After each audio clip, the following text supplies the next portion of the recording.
નમસ્કાર, અમારી વિશેષ રજૂઆત જ્યોતિષ ચક્રમાં આપનું હાર્દિક સ્વાગત છે। હું છું પંકજ શર્મા। દોસ્તો, આપણે દર રવિવારે આ કાર્યક્રમ અંતર્ગત મળીએ છીએ, જેમાં આપને જણાવીશું 7 એપ્રિલથી 13 એપ્રિલ આ એક અઠવાડિયામાં કેવી રહેશે ગ્રહોની ચાલ, કઈ કઈ રાશિના જાતકોની બદલાશે કિસ્મત, અને સાથે જ પૈસા, પ્રોપર્ટી અને પાવરનો જણાવીશું જબરજસ્ત ફોર્મ્યુલા। રાજકીય દ્રષ્ટિએ કેવા ફેરફારો થઈ શકે અને શેર બજારની કેવી રહેશે આગામી ચાલ, એ પણ આપને જણાવીશું। દર્શક મિત્રો, આ કાર્યક્રમ દરમિયાન આપના મૂંઝવતા પ્રશ્નોનું પણ નિરાકરણ આપીશું। તેના માટે આપ અમારા ટોલ ફ્રી નંબર પર ફોન કરી શકો છો। તો ચાલો શરૂ કરીએ આજનો આ વિશેષ કાર્યક્રમ જ્યોતિષ ચક્ર।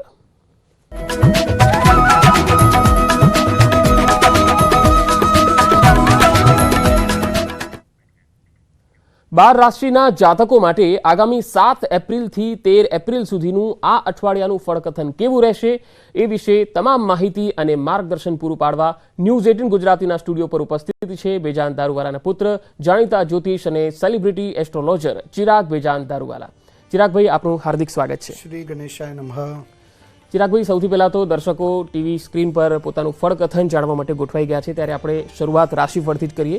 પહેલી રાશિ મેષ રાશિના જાતકો માટે આગામી સપ્તાહ શું લઈને આવ્યું છે? શ્રી ગણેશાય નમઃ। નમસ્કાર મિત્રો, કેમ છો? ઉમ્મીદ રાખું છું કે આ બધા મજામાં હશો। મિત્રો, આપણે દર રવિવારે સવારે મળીએ છીએ। હું આ બધાને આગ્રહ કરીશ કે આપ અમારી સાથે દર રવિવારે સવારે જોડાઓ, જરૂરથી આપણને કંઈક ને કંઈક લાભ થશે। તો આજે આપણે મિત્રો વાત કરીશું કે આવનારું અઠવાડિયું એટલે કે 7 એપ્રિલથી 13 એપ્રિલનું આ અઠવાડિયું આ બધા માટે કેવું રહેશે। રાશિઓની શરૂઆત કરીએ એની પહેલાં આપણે બહુ ઇમ્પોર્ટન્ટ ટોપિક વાત કરીશું, એ છે સૂર્યગ્રહણ। ઘણા બધા લોકો પૂછી રહ્યા છે કે 8 એપ્રિલ વર્ષનું આ જે પહેલું સૂર્યગ્રહણ છે એ થઈ રહ્યું છે, તો શું કરવું, શું ના કરવું, શું થઈ શકે છે। તો મિત્રો, હું આ બધાને બતાવવા માંગીશ કે સૂર્યગ્રહણથી તમને ચિંતા કરવાની જરાય જરૂર નથી। એ આપણા દેશમાં એટલે ભારત દેશમાં દેખાવાનો નથી, કારણ કે સૂર્યગ્રહણનો જે સમય છે એ આપણા પ્રમાણે, ભારત પ્રમાણે રાતના 9:15 વાગતાથી લઈને રાતના 2:22 સુધી રહેવાનું છે, જે આપણા માટે તો કંઈ મતલબ જ નથી, એટલે તમને ચિંતા કરવાની જરાય જરૂર નથી। પણ તમે શું કરી શકો છો? તમે એ સમયે ગરીબોને દાન કરી શકો છો।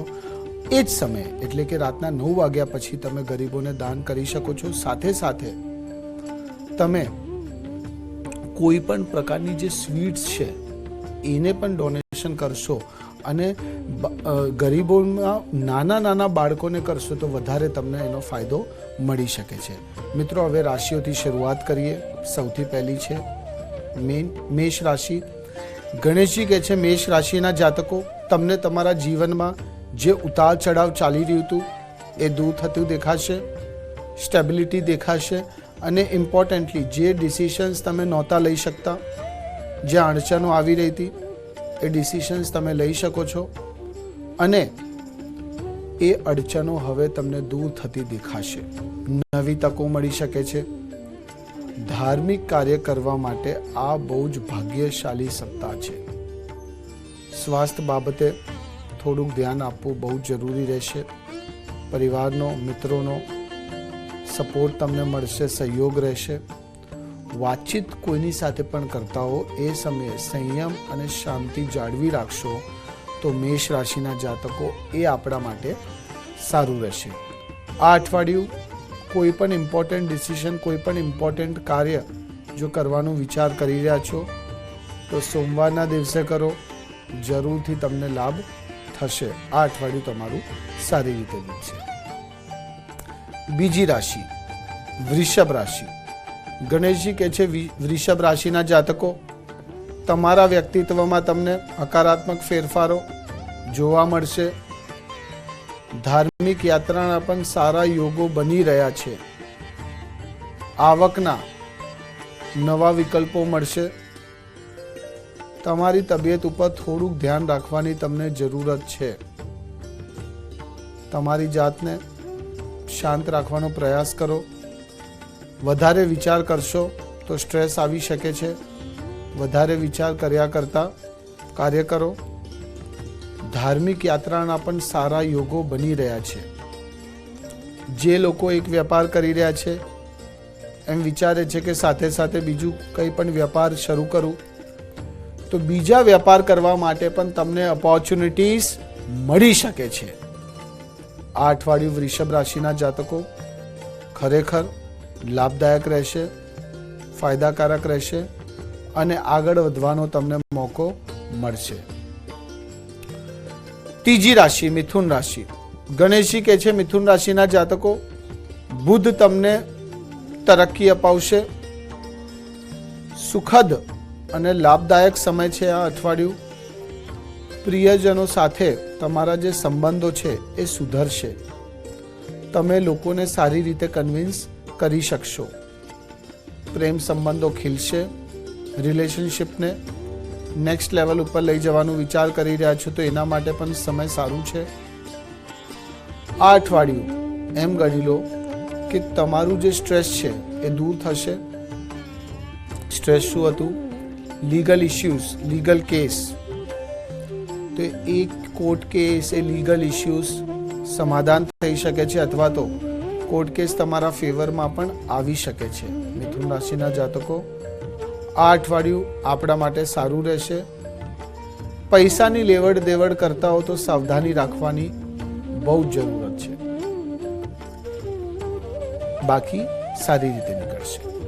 ચોથી રાશિ કર્ક રાશિ. ગણેશજી કહે છે કર્ક રાશિના જાતકો, શુક્રનું ગોચરના લીધે તમારા જે રિલેશનશિપમાં, વૈવાહિક જીવનમાં મનમુટાવ ચાલી રહ્યા હતા, ઝઘડાઓ ચાલી રહ્યા હતા, એ મનમુટાવ, એ ઝઘડાઓ દૂર થતા તમને દેખાશે. ઝઘડાઓ દૂર થશે એટલે શું થાય? આપસી પ્રેમ વધશે. તમને તમારા ખર્ચા ઉપર નિયંત્રણ રાખવાની ખૂબ જરૂરત છે. માઇગ્રેનની સમસ્યાઓ તમને થોડીક પરેશાન કરી શકે છે. થોડુંક અલગ રહેશો, સાવધાની રાખશો તો ચિંતા કરવાની જરૂર નથી. ઉચ્ચ અધિકારીઓનો સહયોગ તમને મળશે. કામમાં એકાગ્રતા રાખવાની જરૂરત છે. કર્ક રાશિના જાતકો, જે લોકો બદલાવનું વિચાર કરી રહ્યા છે, નોકરી કરી રહ્યા છે, બીજી નોકરી શોધી રહ્યા છે, બદલવાનું વિચાર કરે છે, એ લોકોને નવી ઓપોર્ચ્યુનિટીઝ મળી શકે છે અને એ નવી ઓપોર્ચ્યુનિટીઝ ખરેખર તમારા જીવનમાં આનંદ, ઉત્સાહ લઈને આવશે. આ અઠવાડિયું કર્ક રાશિના જાતકો કંઈક નવું તમને મળશે. પાંચમી રાશિ સિંહ રાશિ. ગણેશજી કહે છે સિંહ રાશિના જાતકો, આ અઠવાડિયે સફળતા તમારા દ્વાર પર રહેશે. મનની વાત સાંભળશો તમે અને આ અઠવાડિયે તમે મહત્વપૂર્ણ નિર્ણયો પણ લેશો. મિત્રોનો અને પ્રિયજનોનો તમને સારો સહયોગ મળશે. લવ લાઈફમાં ખુશીઓ આવશે.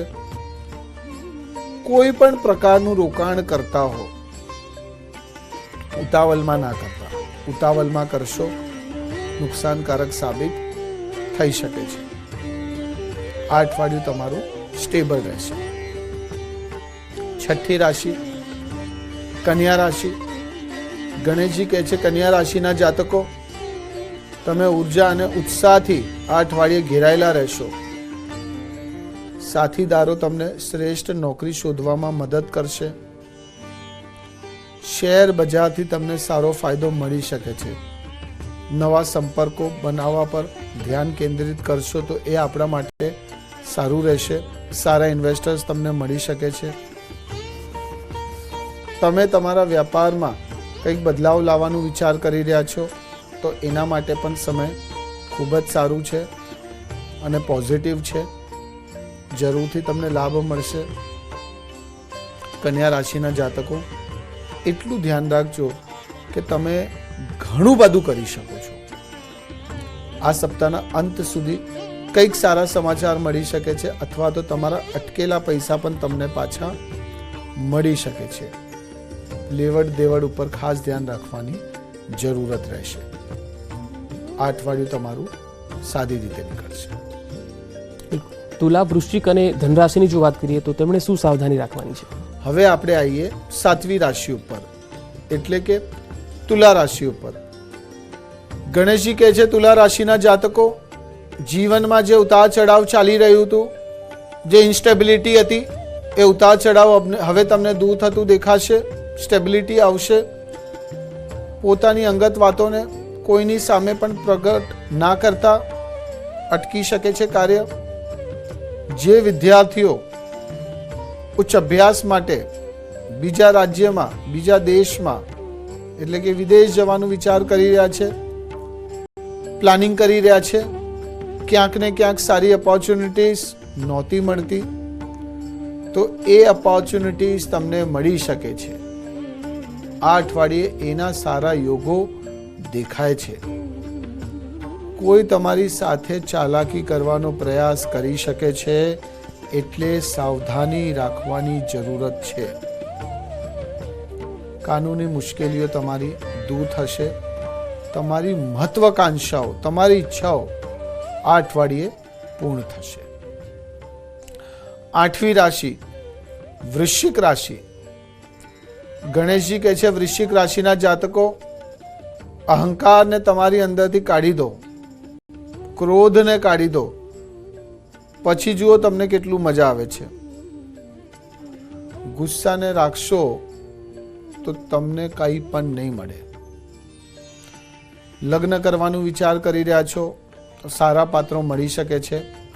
વૃશ્ચિક રાશિના જાતકો એટલું ધ્યાન રાખજો, ખરાબ આદતો, ખરાબ લોકોથી દૂર રહેજો. આ અઠવાડિયે કાર્યક્ષેત્રે ખૂબ જ અસરકારક રહેશે, એટલે ફાયદો તમને મળી શકે છે. અનએક્સપેક્ટેડ મોનેટરી ગેઇન્સ થઈ શકે છે. લાભ જ લાભ છે, પણ ઉધાર કોઈને આપતા ના. ઉધાર આપશો તો તમારા ઉધાર આપેલા પૈસા જઈ શકે છે, પાછા નહીં આવે. તમારા માર્ગમાં જે કંઈ પણ તકો આવશે એ બધી તકોને તમે આ અઠવાડિયે ઝડપી લેશો. અઠવાડિયું ઓકે છે. ધન રાશિ. ગણેશજી કહે છે ધન રાશિના જાતકો, જલ્દબાજીમાં, ઉતાવળમાં લીધેલા નિર્ણયો નુકસાનકારક સાબિત થઈ શકે છે. ઉતાવળમાં કંઈ પણ કાર્ય ના કરતા. પરીક્ષાઓ છે, સફળતા મળી શકે છે. પૈસા કમાવા માટે તમને અલગ અલગ વિવિધ સ્ત્રોતો દેખાશે, મળશે. કોઈ પણ દસ્તાવેજ, કોઈ પણ કાગળ પર સહી કરતા પહેલા સારી રીતે વાંચી લેજો, નકર તો એમાં પણ તમારી સાથે છલ કપટ થઈ શકે છે. ધન રાશિના જાતકો, આ અઠવાડિયું આપણા જીવનમાં ખરેખર બહુ જ જબરદસ્ત પરિવર્તન લઈને આવશે. નવા વ્યક્તિઓને તમે મળશો અને એનાથી તમને લાભ મળશે. આ અઠવાડિયું ખૂબ જ સારી રીતે જશે, ચિંતા ના કરતા. અને હવે ઘણા બધા દર્શકો ફોનલાઈન પર આપણી સાથે જોડાઈ રહ્યા છે. જૂનાગઢથી છે ચંદ્રિકાબેન. ચંદ્રિકાબેન, જન્મ તારીખ જણાવો અને સવાલ શું છે? અમારા બાબા વિશે પૂછવાનું છે. એને જન્મ તારીખ 11/6/95. ઓકે. ને જન્મ સમય છે રાત્રે 10 ને 15 ની વચ્ચે જુનાગઢ. હવે એને લગ્નમાં તકલીફ આવે છે, બરાબર. એકવાર એને એમ લગ્ન કર્યા હતા થઈ ગયા છે, તો પાછું એમાં ને એમાં એનું મન છે, તો એમાં ને એમાં સફળતા થાય તો ક્યારે થાય? શીઘ્ર કરવું.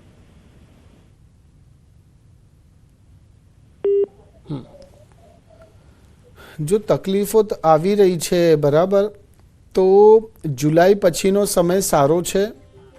થોડુંક એના ઉપર પ્રયત્ન કરશો તો જરૂરથી લાભ થશે. અને કોઈ પણ માતાજીની તમે બાધા રાખી લો, તમને જરૂરથી આવનારા સમયમાં પરિવર્તન દેખાશે, ચિંતા ના કરતા. મુંબઈથી પાર્થ આપણી સાથે જોડાયા છે. પાર્થ, જન્મ તારીખ અને સવાલ પૂછો. મારી જન્મ તારીખ છે 16/10/2001 અને જન્મનો સમય છે સવારે 5:20 નો. ઓકે. અને મારો પ્રશ્ન એમ છે કે અત્યારે થોડુંક બહુ બધા કામ જે કરેલા છે એમાં થોડુંક સક્સેસમાં રૂકાવટ આવી જાય છે.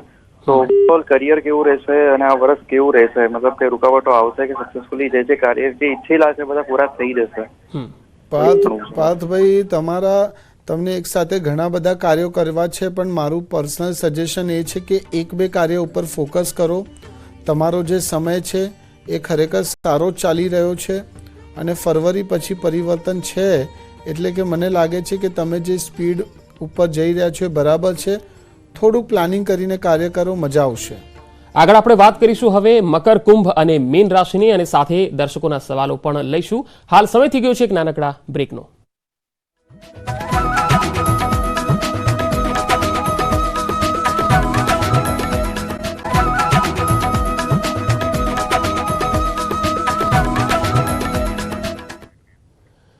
બ્રેક બાદ ફરી એકવાર આપનું સ્વાગત છે જ્યોતિષ ચક્ર કાર્યક્રમમાં. ચિરાગભાઈ આપણી સાથે જોડાયેલા છે. ચિરાગભાઈ, હવે મકર રાશિની વાત કરીએ તો આગામી સપ્તાહ માટે મકર રાશિના જાતકો માટે શું લઈને આવ્યું છે? 10મી રાશિ ઉપર આવીએ, મકર રાશિ ઉપર. ગણેશજી કહે છે મકર રાશિના જાતકો, આ અઠવાડિયું ટ્રાવેલિંગનું અઠવાડિયું છે, યાત્રાનું અઠવાડિયું છે. તમે જેટલી યાત્રા કરશો, જેટલું ટ્રાવેલ કરશો, એટલું તમને લાભ મળી શકે છે. અટકેલા કાર્યો પૂર્ણ થઈ શકે છે. નવા પ્રભાવશાળી લોકોના સંપર્કમાં આવશો અને એ લોકો જીવનમાં આગળ વધારવામાં મદદગાર સાબિત થશે. આવકના સ્ત્રોત વધશે. પૈતૃક સંપત્તિ મળી શકે છે. શેર બજારમાં રોકાણ મકર રાશિના જાતકો આપણા માટે ફાયદાકારક રહેશે. વેપારમાં સારું લાભ તમને મળી શકે છે. એમ ગણી લો કે જીવનસાથી પરિવાર માટે સારા સમાચાર લઈને આવી શકે છે. આ અઠવાડિયું મકર રાશિના જાતકો, અચાનક તમને કંઈ પણ સારું મળી શકે છે. બાળકોના સ્વાસ્થ્ય પ્રત્યે થોડુંક સાવચેતી રાખવાની જરૂરત રહેશે. બાકી અઠવાડિયું તમારું સારી રીતે જશે. 11મી રાશિ કુંભ રાશિ. ગણેશજી કહે છે કુંભ રાશિના જાતકો, મહેનત બહુ જ કરતા હતા, પરિણામો નહોતા મળતા. આ અઠવાડિયે તમે પ્રયત્નો કરશો તો કંઈક તમને સારું મળી શકે છે. મિલકત સંબંધિત મામલાઓમાં સમાધાન થશે. જીવનસાથી સાથે સંબંધો સુધરશે. મનમુટાવ દૂર થશે. વાહન ચલાવી રહ્યા છો તો સાવધાની રાખવાની જરૂરત છે. પડકારજનક સંજોગોનો સામનો પણ તમને કરવો પડી શકે છે, પણ મને ચિંતા કરવાની જરૂર લાગતી નથી. મારા હિસાબથી તમને બિંદાસ રહેવું જોઈએ, પોઝિટિવ રહેવું જોઈએ, અને પ્લાનિંગ કરીને જો તમે કાર્ય કરશો, તમારા રસ્તામાં આવી રહેલી અડચણો, ઉતાર ચઢાવ બધું દૂર થતું દેખાશે અને આપ પોતાને બહુ જ આગળ જોશો. આ અઠવાડિયું કુંભ રાશિના જાતકો સારી રીતે જશે. 12મી રાશિ મીન રાશિ. ગણેશજી કહે છે મીન રાશિના જાતકો, સહકાર્યકરો તમારા કાર્યની પ્રશંસા કરશે. લાંબા ગાળાના રોકાણ, લોંગ ટર્મ ઇન્વેસ્ટમેન્ટ આપણા માટે સારું રહેશે. અવિવાહિતોના લગ્ન નક્કી થવાની પણ સંભાવના છે. તમારા ગુસ્સા પર નિયંત્રણ તમને રાખવું પડશે. તમારું જે સ્વાસ્થ્ય છે એકદમ ફિટ અને સારું રહેશે. મીન રાશિના જાતકો, આ અઠવાડિયે જો તમે કોઈ પણ પ્રકારનું પ્રોપર્ટીમાં ઇન્વેસ્ટમેન્ટ કરવાનું વિચાર કરી રહ્યા છો, જમીનમાં રોકાણ કરવાનું વિચાર કરી રહ્યા છો, તો એ કરી શકો છો. એનું લાભ તમને મળશે. પૈસાની લેવડ દેવડ કરતા સમયે સાવચેતી રાખજો તો આપણા માટે સારું રહેશે. મીન રાશિના જાતકો, અઠવાડિયું આપણું સારી રીતે નીકળશે. હવે આપણી સાથે ફોનલાઈન પર દર્શકો જોડાયા છે. વડોદરાથી છે સ્મિતાબેન. સ્મિતાબેન, જન્મ તારીખ અને સવાલ. હા, મારી બેબીની જન્મ તારીખ છે 18/10/2004. ઓકે. હા, એની હેલ્થ બરાબર નથી રહેતી, તો શું કરવું અને એના કરિયર માટે શું કરવું એમ? જો કરિયર પ્રત્યે તો બાળકનું આગળ આવનારું સમય મને સારું દેખાય છે. હેલ્થમાં ઉતાર ચઢાવ તમને દેખાય છે, પણ તમે મારા હિસાબથી તમે એક વખત ઘરમાં સત્યનારાયણની કથા જરૂરથી કરાવો. તમને જરૂરથી ફાયદો થશે અને તમારી બેબીની હેલ્થમાં પણ તમને ઇમ્પ્રુવમેન્ટ થતા દેખાશે. ઉનાથી એક દર્શક મિત્ર છે. હલો, નમસ્કાર. જન્મ તારીખ અને સવાલ પૂછો. હલો. હા જી, જન્મ તારીખ જણાવો અને સવાલ કરો. 28 તારીખ 8મો મહિનો 2000. હા, શું પ્રશ્ન છે? પ્રશ્ન પૂછવો છે. પૂછો, પ્રશ્ન તો પૂછો. તે જોબ નથી કરી શકતા, જોબ કરવા જાય છે પણ થતી નથી. જોબ થતી નથી નહીં, પણ મારા હિસાબથી જોબ જ એમના માટે સારી છે અને સમય પણ એમનો સારો છે. તો એમને કહું કે થોડુંક એફર્ટ્સ આપે, આળસનું ત્યાગ કરે અને થોડુંક પોતાના અંદરથી આળસ કાઢી દે, ઈગો કાઢી દે. જરૂરથી જોબમાં સ્ટેબિલિટી જોવા મળશે. અમદાવાદથી રસીલાબેન છે આપણી સાથે. જન્મ તારીખ બતાવો રસીલાબેન, અને શું પ્રશ્ન પૂછવા માંગો છો? એ મારી બેબીનું નામ છે પ્રિયંકા હા, અને જન્મ તારીખ 22/9/94. એના લગ્ન વિશે પૂછવાનું છે. લગ્ન અટકી જાય છે. રસીલાબેન, બેબીના લગ્નનું વિચાર કરી રહ્યા છો તો નવેમ્બર 2024 થી લઈને નવેમ્બર ડિસેમ્બર 2025 નો સમય સારો છે. આ સમય દરમિયાન 100% બેબીના લગ્ન થઈ જશે. વધુ એક દર્શક છે ફોનલાઈન પર, રોહિતભાઈ. રોહિતભાઈ, જન્મ તારીખ અને સવાલ. 8/9/83. ઓકે, પ્રશ્ન? પ્રશ્ન છે મારું મકાન ક્યારે લેવા માટે યોગ બનશે? રોહિતભાઈ, મકાનનું યોગ તમે કહેશો તો હું એમ જ કહીશ કે આ વર્ષે જ છે. એટલે તમે બુકિંગ કરવાનું વિચાર કરી રહ્યા છો તો કરી શકો છો, લેવાનું વિચાર કરી રહ્યા છો તો કરી લો. હિંમત કરીને કરશો, થઈ જશે તમારું મકાન. વધુ એક દર્શક છે આપણી સાથે. હાલો, હેલો, શું નામ અને જન્મ તારીખ જણાવશો? નામ સૈદીપ છે. जन्म तारीख 8/4/2004. જી, શું પૂછવા માંગો છો? मेरा भविष्य आगे बढ़ेगा क्या? તમારું ભવિષ્ય સારું જ છે, પણ થોડુંક તમને કાર્ય પ્રત્યે સચેત રહેવાની જરૂર છે. થોડુંક અલર્ટ રહીને કાર્ય કરવાનું ચાલુ કરી દો. મને કંઈ પ્રોબ્લેમ લાગતું નથી. બિલકુલ. હવે સમયના અભાવે આપણે આજની આ ચર્ચાને અહીંયા જ સમાપ્ત કરવી પડશે. ચિરાગભાઈ, આપનો ખૂબ ખૂબ આભાર. શ્રી ગણેશાય નમઃ. તો દોસ્તો, જ્યોતિષ ચક્ર કાર્યક્રમમાં અત્યારે આટલું જ. આવતા રવિવારે ફરીથી મુલાકાત થશે. રજા આપશો. નમસ્કાર.